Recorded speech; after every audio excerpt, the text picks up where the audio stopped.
everyone. Welcome back to the Compassion Collective. I'm your host, Melinda. Today's episode is a really special one because I'm sitting down with my sister Megan to talk about a dog who meant so much not just to her, but to our entire family, Gino.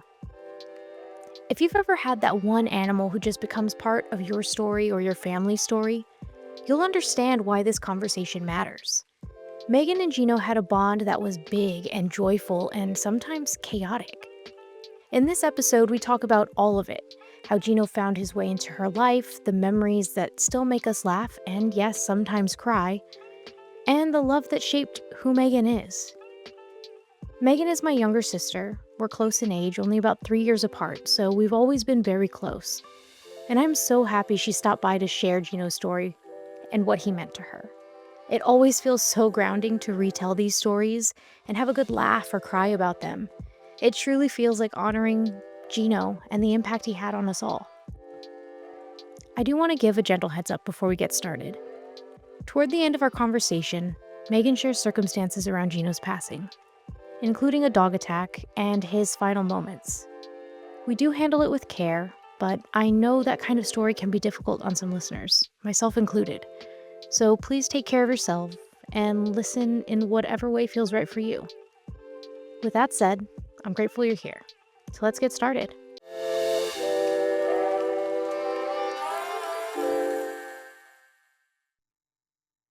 Can you tell us the story of how Gino first came into your life? Yeah, so, um, man, I think I was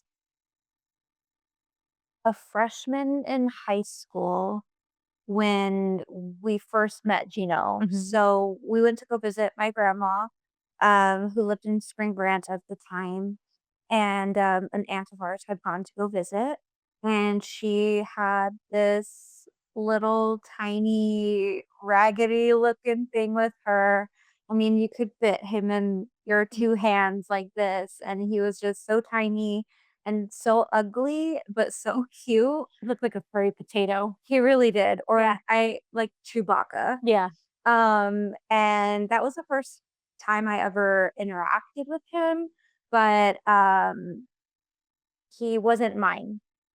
But that's when I first met him, and then about 6 months later, we went to go visit grandma again in Spring Branch, and, my aunt was actually looking to rehome Gino because they were, trying to rebuild or Mhm. renovate their house, and they just really didn't have time for a puppy, and so, I remember begging mom, Mhm. "Please, can we have this dog?" And mom, I we didn't have to convince, Yeah. but it was dad. Yeah. We had to do some convincing for dad, and, to my surprise, he said yes, and, Gino came home with us. Yeah. Yeah. Do you remember what it was about Gino when you saw him that made you think like, yeah, him, he's mine? Um, Not really at the moment. I mean, it's not like I sought him out. Yeah. He just kind of came into our lives. Um, I would say that came much later. Because when we got him, like I said, I was a freshman in high school, so he wasn't mine. He was the family thing. Yeah. Um, but I would say like once I got into my college years and being more like financially independent and things like that is when I really took on the responsibility. Mhm. And that's when he really felt like he was mine. And by that time, you had had Charlie. Mhm. And so it was kind of like Charlie was yours, Gino was mine. Yeah. So, yeah. Yeah.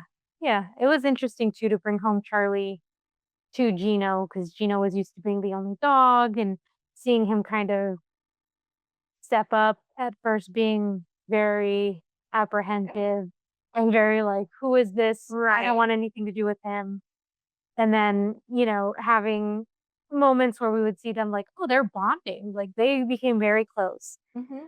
So that was beautiful to watch. Oh, yeah. I Yeah. mean, they got to the point where they really were best friends and Yeah. they really did rely on each other. And I think that became very prevalent at the end. Yeah, I think so too. And speaking of that, because I did bring home Charlie kind of early into us having Gino, how would you describe Gino's personality when we first, like in the very early days? Um, it's it's been a while, but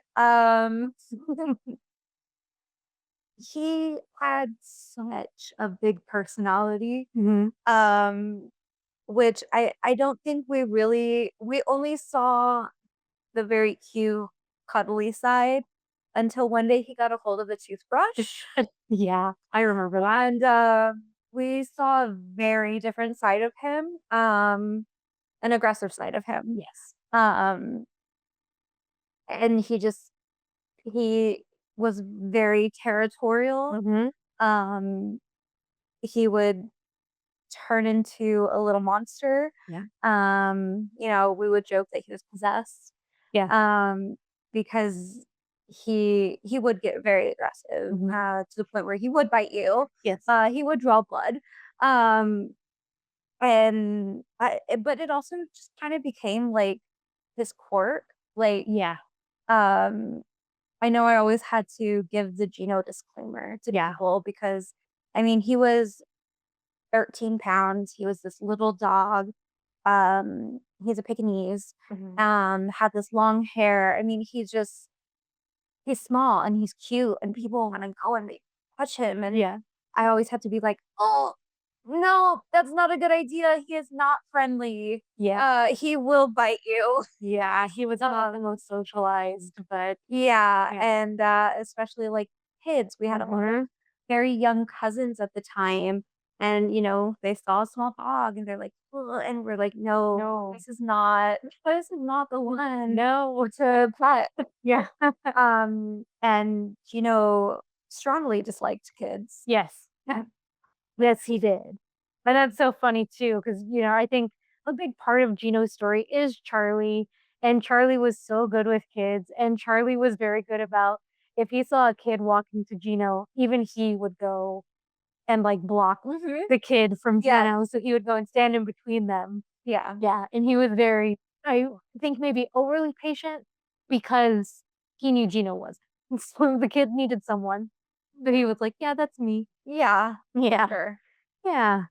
Um, and to kind of bring it back to the toothbrush story, I will see if I can find a photo of that to post in the pod. I don't think I But have it, but I think you do. I think I Yeah. do somewhere. But it was just so funny because he was such a small dog, and to just see this, how long is a toothbrush? Like 7 inches of toothbrush sticking out of his mouth, Yeah. and he had like crooked little teeth up in the front, and so it looked really funny, but Definitely a also sight to see. yeah, but also very cute.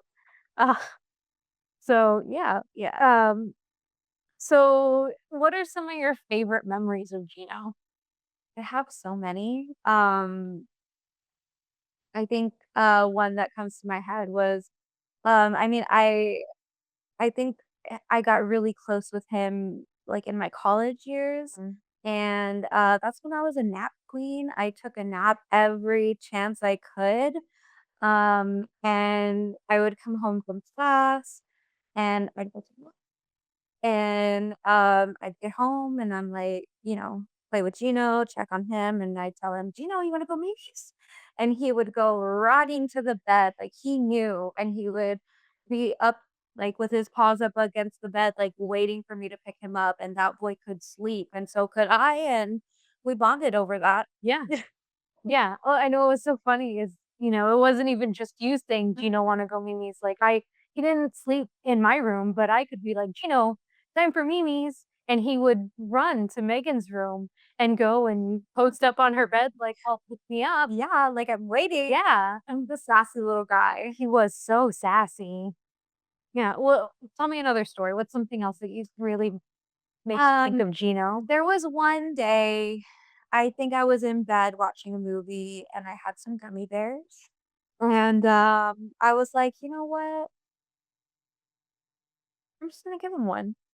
And he loved it. And it became like I wouldn't do it all the time, but like it just Yeah. became like this thing where we would share gummy bears and I would eat the body and I would give him the head. Yeah. And, I mean, that's something that I've continued to, like, show tribute to him, like, Yeah. for, Day of the Dead, I like to leave out a little bowl of gummy bear heads for him. Oh, Gino. Yeah. Yeah. Yeah, and it's for Gino. But it's for Gino. Yeah, there you go. So because of the 4 Gino, that reminded me too. So Gino also hated flies. Like, he would get terrified. Like, He he would get he anxious. has, like, a panic attack. Yeah, he would get anxious. And so I remember Megan buying this electric fly swatter thing Mhm. and just running around the house, like, waving it everywhere, trying to kill the flies. So anxious, and it would make me anxious Yeah. because he wouldn't settle down until he knew it was dead. Yeah. And so, like, I couldn't be at peace until it was. And I would I started with an old fashioned fly Mhm. swatter and that just wasn't doing it. Yeah. So I got an electric one. It brought me a lot of joy. Yeah. But um I had to kill them or else he would not kill. Right. And so every time I killed a fly, I was like, "Regino!" And this Yeah. became this thing that we It did, became a thing that and that everyone we did. still do now. And we still do now. Gino's been gone for several years. Yeah. And even in this house, we will for Gino. Mhm. So I know we've talked about some of the funnier stories that really showcase Gino's personality. Are there any other stories, funny or not, that you think really speak to who Gino was? Yeah, for sure. Gino, he he'd been through a lot in his life.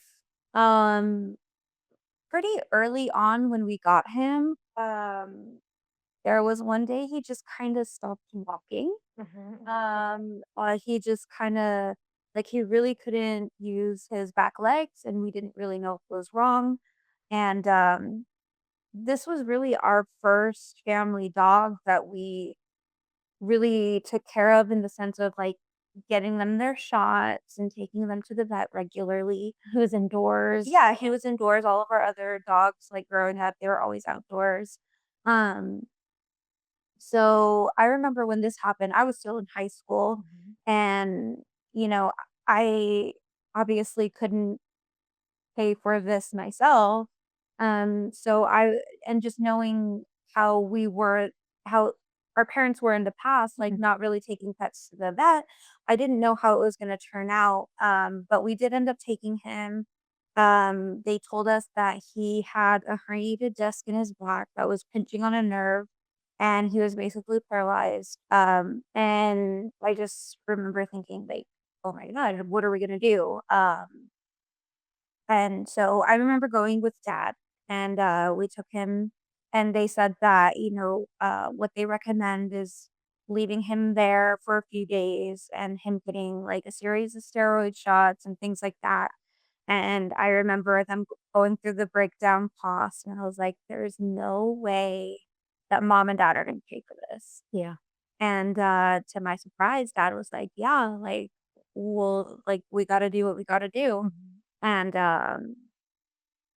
I think that was really like a pivotal point for us as a family as pet owners, Mhm. because it really like led us to where we are now with our pets. But yeah, so Gino, he got his steroids and everything, and he was able to regain his ability to walk, but really, he wasn't the same for that. He very much wobbled when he Yeah. walked. He would lose his balance very quickly. He would have flare-ups where you could just tell that he was in pain. Mhm. Um, and that lasted majority of his life because like I said, this incident happened when I was still in high school. I want to say maybe like 3 years into his life. Yeah, he was Yeah. very young. I think I was a junior in high school. And I was like, before we knew if he would regain his ability to walk, I was like, oh my gosh, are we gonna have to get him little Hot Wheels? Mhm. Like what are we gonna do? Yep. How are we gonna handle this? But luckily he was able to walk again, and just kind of having to, maintain that and making sure that he was comfortable and Mhm. things.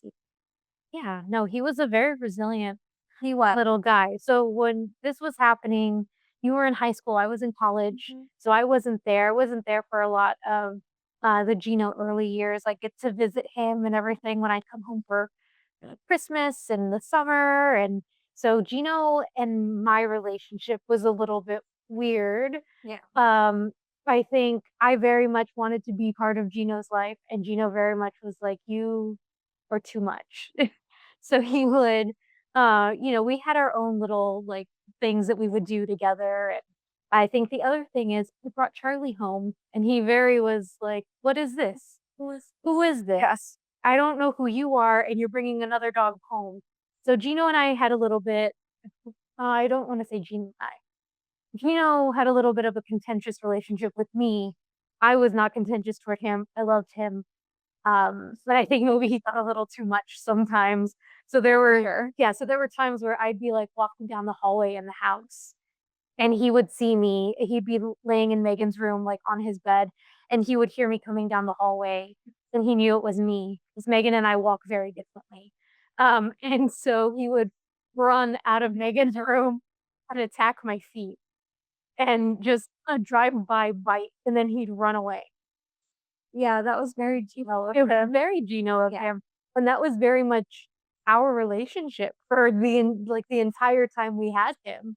Um, Yeah, one of yeah. my favorite nicknames for him was my little monster Mhm. because, like, he could be so sweet and he would just, like, flip on you. Yeah. Um, which reminds me of one time, I don't know if it was around Christmas or what, but he had long fur, and we would really try to stretch out the groomers Mhm. because he was awful. He was aggressive. He was aggressive. The first time we ever took him to get groomed, we got hit with a difficult thief charge. Mhm. But so we tried to make those haircuts last as long as we could. So, he had long hair Mhm. most of the time. Most of the time, yeah. And, there was one time that he got a piece of tape stuck in On his his fur. back, yeah. I think it was one of his back legs, Mhm. and, it stayed in there for days because we could not get it out. Yeah, he wouldn't let anyone touch it. We started calling it his little tape baby because he was very it was yeah, some part of him, he was very protective over it. He didn't want anyone touching it. And so I remember posting it on social media and one of my friends being like, "Oh my god, just buy him a toy," because they just didn't understand. Like, no, it's not he has toys. He doesn't Right. play with them. It's just that he didn't want anyone touching him or taking anything that he thought was his. And I think that's, like, you say, "Oh my god, just get him," like, they didn't get him, and I think that is, like, what Gino was. He was misunderstood. Yeah. He very much was misunderstood because while we're sharing these stories about him being aggressive and, biting and, growling, he was also so loving Mhm. and so protective. Him and we really had a deep bond. He was my soulmate. Mhm. I will never have another pet. The love that I have for him, I never will. But and it really showed one time. I remember the day clearly. I had come home from work early because I was having the worst headache I'd ever experienced. And I was like, I just need to go home, go to sleep, sleep it off. So I came home early from work one day, and Gino was always there to greet me at the front door. And I had my hands full, struggling to open the door. And a lot of times, Gino would like kind of walk out right outside the door and would follow me in. And so it was a day like any other. But what I didn't know was that there was a large pit bull that followed me to the front door. And Gino came out like he usually did. And I turned around and I saw this very large dog behind me, and not knowing what to think, I was like, "Oh, maybe they'll just have a cute interaction." Before I know it, this dog, grabbed Gino by the neck and went him. Yeah. And, I just was hysterical.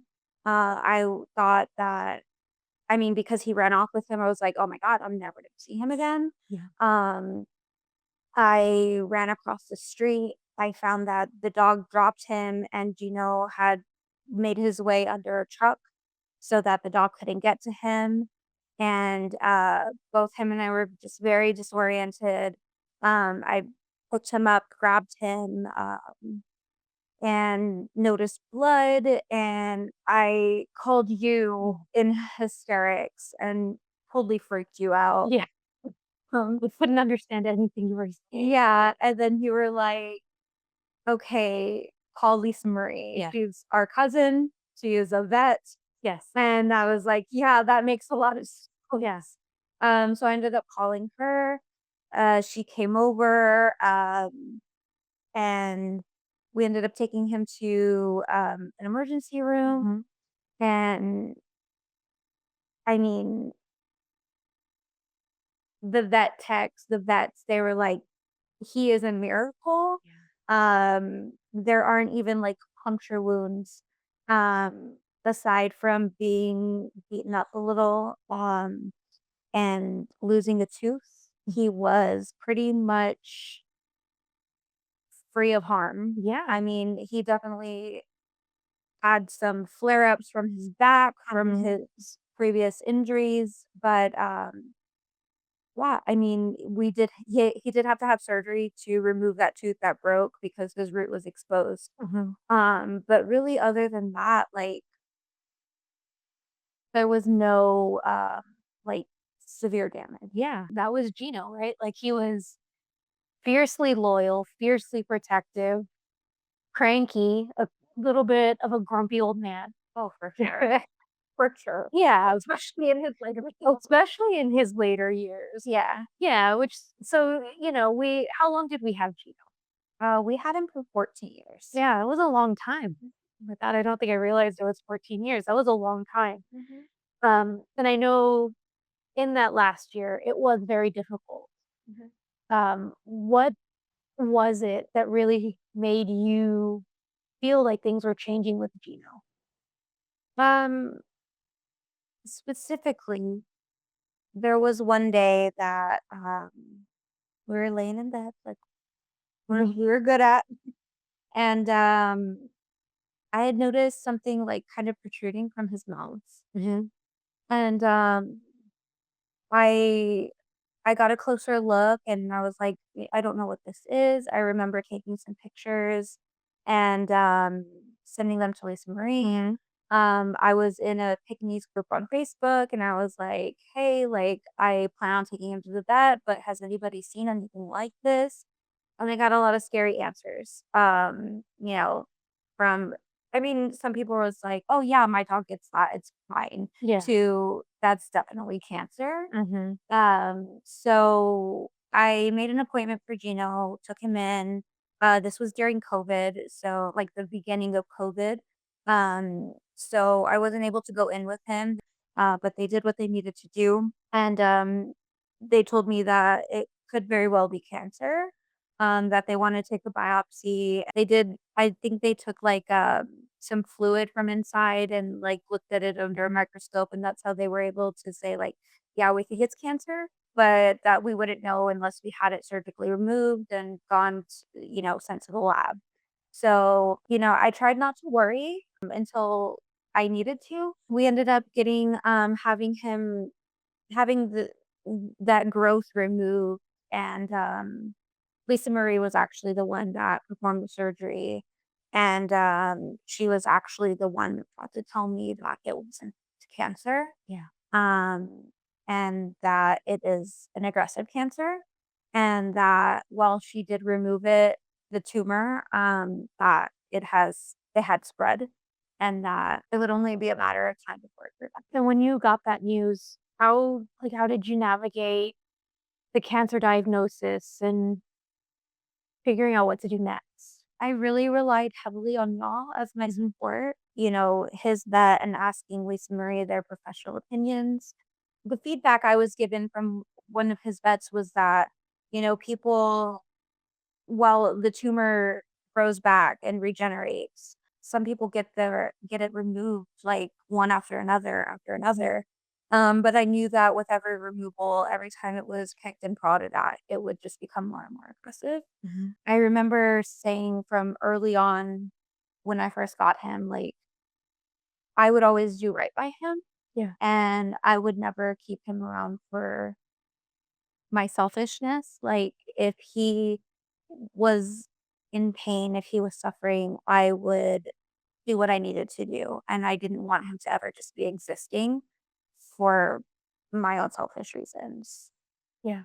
Or what was the point that he reached that made you decide like, "Okay, I think this is it." Like, I think that this it's the time, like, it's time for him to go. He was good for about, I want to say it was about a year until it started to grow. That sounds right, yeah. And I know that it caused him a lot of discomfort when he had it the first time. Right before he had surgery, he kept on like clawing at his mouth. It was very uncomfortable for him. Um, and so when it started to grow back is when I kind of started to prepare myself. I think I was in denial too about other things. Like, he was 14 years old. Yeah. So it wasn't just the fact that he had cancer and his tumor was growing back.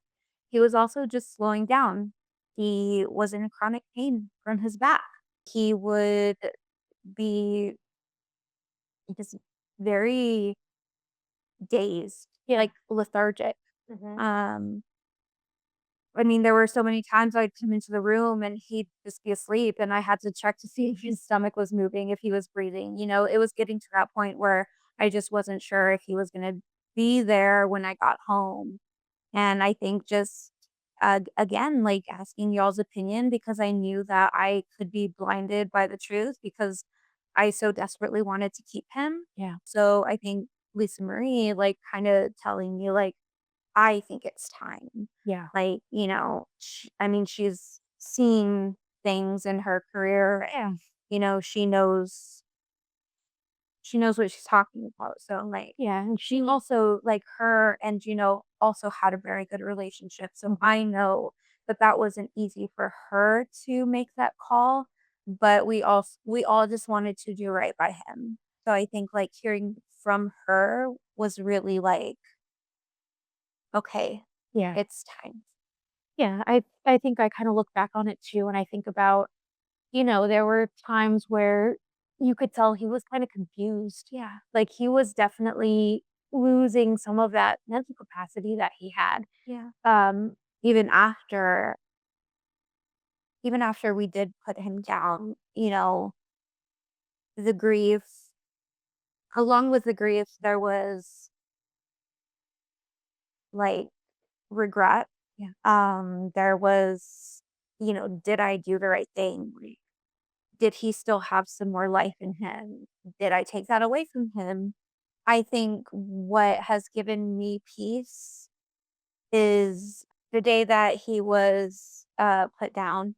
I went to go get him McDonald's. He had a cheeseburger, he had fries. He very much enjoyed it. But I also took a picture of him that morning. Looking back at that picture, even though I couldn't see it then, looking back at it now, he was tired. yeah, And you could tell he was tired in that picture. yeah, And I think that's what gives me peace, is yeah, knowing that I did the right thing. yeah, And also, we did it in a way where he was surrounded by family because I wouldn't have wanted him to pass alone.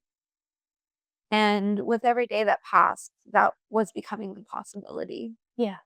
Smirked and giggled a little bit when you were talking about him being put down, and that seems so wrong, but it was because I had this memory of, we again talk about mine and Gino's relationship, and, like, the last thing he did was try to bite me again. Like, the last thing he did before like, right before they sedated him to have him put down because we had someone who came to the house. So he was able to, go peacefully at home surrounded by all of us. In my arms. In your arms, yeah. And so Megan was holding him and she asked me like, "Come here, do you wanna hold him? Do you wanna pet him?" And I didn't wanna hold him because I know Gino, but I went to try to pet him and he snapped at me and tried to bite me. And so it's just there was one of those things where, like, I think in the moment too, that kind of added to that guilt because we're like, "Look, he still has life enough to let me still try to bite me." But, like, it's something that's a little funny to kinda look back on now. And it's something I say, like, I still say to this day, like, Gino is Gino. He was his Mhm. authentic self, even till his last until the very, very end, still trying to snap at you. Yeah. I was very much in denial about it, but, the time from Charlie's passing to the decision we made to put Gino down, um, it was only a month. It was a month. It was Yeah. a month, and, I think that Charlie was really what kept Gino going, and Yeah. without him, he just rapidly declined. Yeah, I think Charlie was like an anchor for Gino, right? And kinda kept him grounded and everything, and so once Charlie was gone, which was a surprise. Yeah. So, we've talked about Gino's origin story, we've talked about how fiercely loyal he was, Yeah. just fierce kind of in general sometimes, and we've talked about how difficult it was, learning about his cancer diagnosis and coming to terms with the fact that it was the end of his life. So now, retrospectively, just looking back on all of it, looking back on the experiences with him and your time with Gino, how do you think Gino's changed you? I was a kid when I got him. I mean, not so much a little kid, but, I was still a kid when I got him, and, he was there when I transitioned into adulthood, and, he really showed me what it was to be selfless and to be responsible for another being. Yeah. Um, yeah, he taught me a lot about responsibility, a lot about loyalty, a lot about love, unconditional love. I would always get a little offended when people would say, "Oh, he's mean," because yeah, He could be. but that's not who he was. Right. And he was just so misunderstood. But I think overall, what he taught me was that the pain, the grief, it's worth it as hard as it is. Yeah. As hard as it is, it's worth it to receive that unconditional love back. I agree. I think everyone has experienced some kind of loss, right? Whether it be their pet or a parent or someone else that they love, and having to learn how to cope with that and to move not on from it, but to move forward through it, right? And how does my life continue on? I am a changed person because I had this other being in my life. So how do I move on and how do I carry on those memories and carry on that legacy? Yeah. Yeah. So what do you think is a way that you carry on Gino's legacy? Think like things we've talked about throughout our conversation, just keeping his memory alive. Gummy bear heads. Gummy bear head. My partner is very much into Day of the Dead. We set up an altar on the day that the pets are supposed to visit. I set out treats, I set out water, I set out gummy bear heads Mhm. to hopefully feel Gino's spirit there with me. And I have also have him tattooed on my body. Like, Yeah. um, he's always with me and so is Charlie. I have so much art of him too, just all over my house. My favorite is him looking like a little Renaissance man. Mhm. Mhm. But really just like I always talk about him. Yeah. It's been what, 5, 6 years? I mean, it still hurts, like, it just happened, but man, we're always talking about him. Yeah. Yeah, we are always talking about him The and boys. yep, the boys, him and Charlie always. Mhm. We have so many photos of them and, like, albums of them at this point and videos. I know sometimes with Charlie and with Gino, but especially with Charlie because he had that big beagle howl.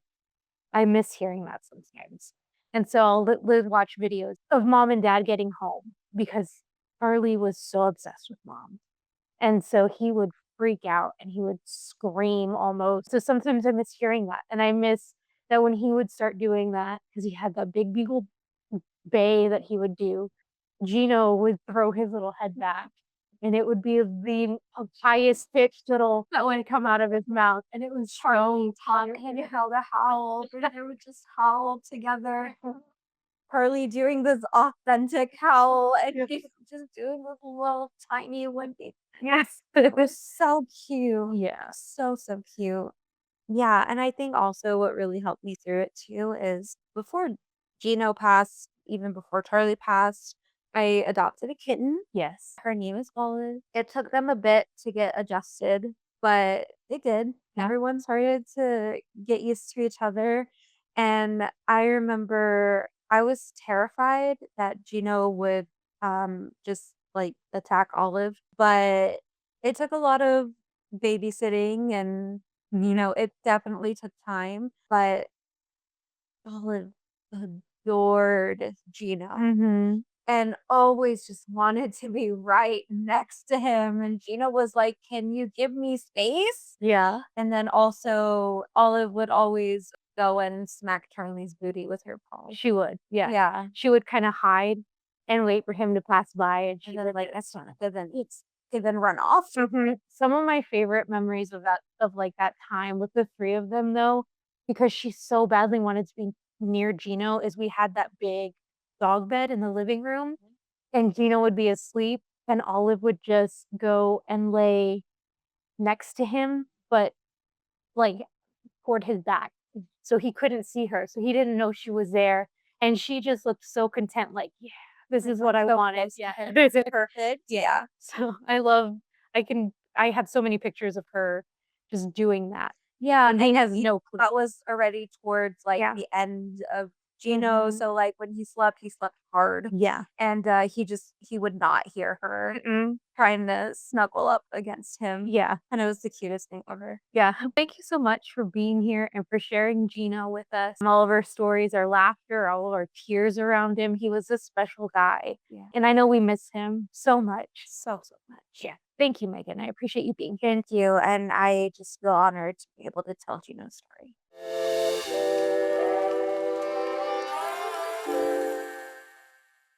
Thank you for being here for this conversation and for holding space for Megan and Gino.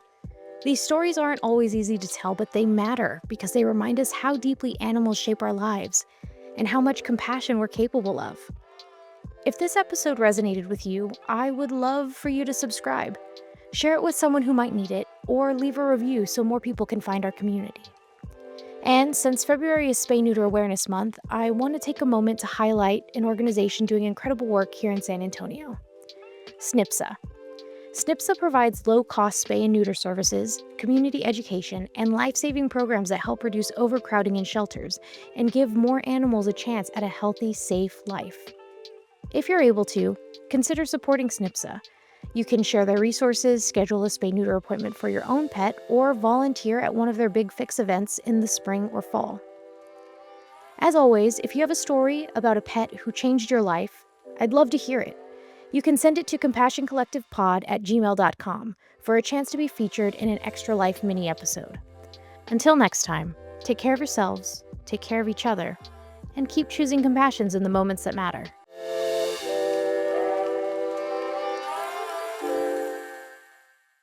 Next week on the Compassion Collective, we're sharing the story of a dog who left a mark on everyone he knew, Charlie Brown. This episode brings together interviews and memories from people who loved him most, painting a picture of a dog who was goofy, loyal, stubborn, and absolutely unforgettable.